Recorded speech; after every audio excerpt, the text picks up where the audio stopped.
Hello. In this clip we're going to look at continue with the amplifier circuit. If you look here, we've got a virtually completed PCB now, virtually populated. We've got the which we've done previously was make a fly lead for the LED. We've fitted that and retwisted the wire.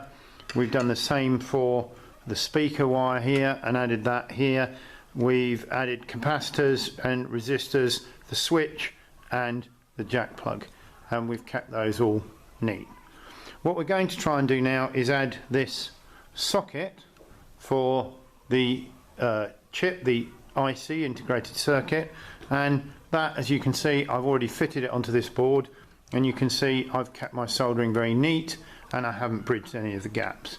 So what I'm going to do to try and show you as clearly as possible, I've got my soldering iron, I've cleaned the tip of the soldering iron, and I've tinned the tip of the soldering iron.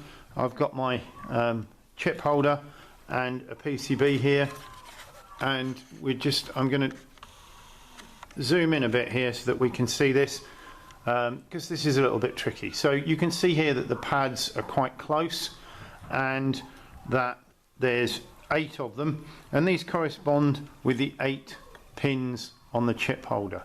You can also see that there's a small notch there on the chip holder, which corresponds to a notch drawn there on the screen print.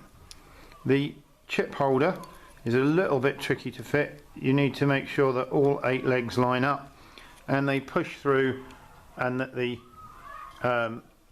legs fit through. Now we can just push those over to hold that in, but we need to check that that is up against the circuit board there. What we can do is push it back down. If you have the circuit that's fully populated, you can use a tool such as this to just stand that on and push that down to make sure that that's pressed down. Once we've done that, we can put this down and we can solder on our components, our pads. So we're just going to hold, let's get that where we can see it. So we've got these 8 pads here, and what we don't want to do is bridge the solder between them. So if we just take the soldering iron, I'm holding it kind of on edge, so I've just got the corner of the soldering iron on there, and then I'm just adding a small amount of solder and just tidying it up.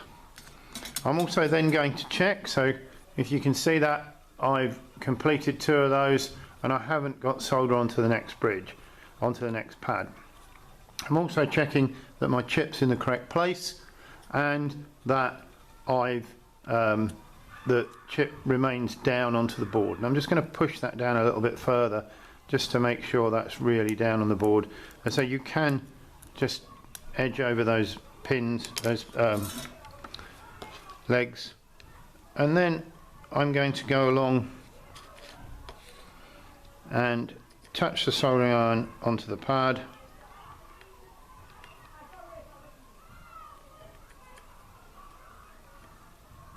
very carefully, not adding too much solder.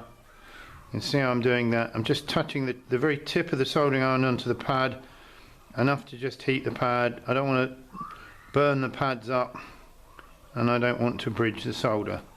If you do bridge the solder, the first thing is maybe just wiping between there like that, but you can see I've just taken that carefully, and there is my chip holder fitted. You can see it's fitted there, and you can see that the pads are, there's no bridging of the solder between the pads, and the soldering is nice and neat.